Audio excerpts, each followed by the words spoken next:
Right, with me now is someone who's a chair of an organization whose badge you've seen all over the place. If you watch football matches, you've seen it on the billboards, you've seen it on the sideboards, you've seen it on players' football shirts. You know the phrase, and I'm so glad to introduce today's guest, who is also chair of that organization called Kick It Out. So, welcome to Sanjay Bhandari. Sanjay, thanks for coming on the show. Thanks for inviting me. Sanjay, tell us about what Kick It Out is. We've all seen the badge, we've all heard the phrase. Tell us exactly about what it does and how you became to be involved with it. So, Kick It Out's a charity. It's football's equality and inclusion organisation. It was founded in 1993 at the end of the first season of the Premier League. It's funded historically by sort of four founding members who are the Premier League Football Association, the Professional Footballers Association, and the English Football League. Um, Originally founded to really focus on tackling racism in English football. So it was originally founded as Let's Kick Racism Out of Football, and really as a campaigning organisation.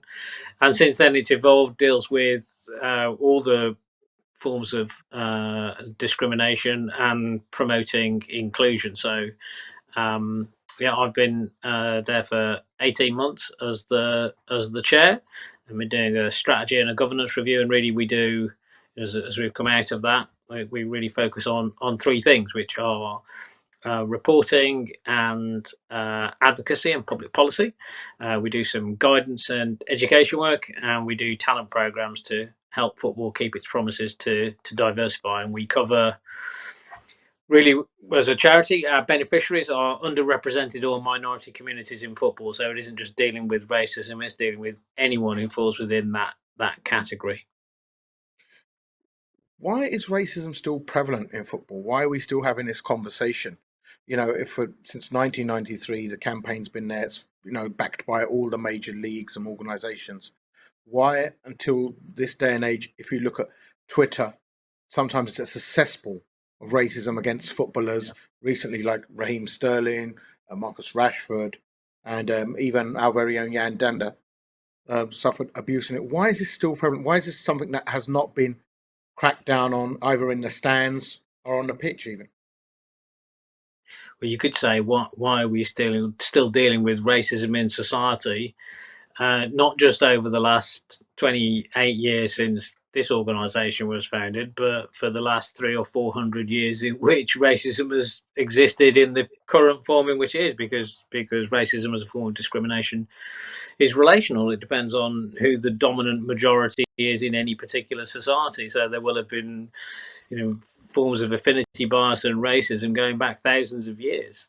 Um, the reality is, actually, when you look at this over a time horizon, you look at this over 40, 50 years. I can remember going to football in the 1970s, and two things can be true at exactly the same time, which they are, which is is football and is society better from a race relations perspective now than it was in 1974 when I started watching football?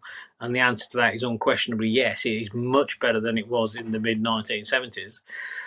But is it worse than it was in 2012? Or, is it worse than it was 5 years ago? And the answer to that is also yes, because progress doesn't move in a straight line, it goes in ebbs and flows.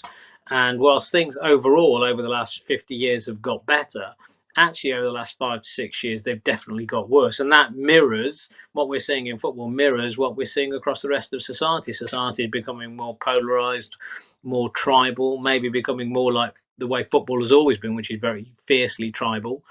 And we're seeing those sort of divisions in society, and it plays out even more acutely in football, because football is kind of by its nature tribal. And the sort of what we're seeing with social media, obviously it wasn't invented 50 years ago, it wasn't an issue then, it's certainly an issue now, is just the new, I suppose, battleground for that kind of behaviour.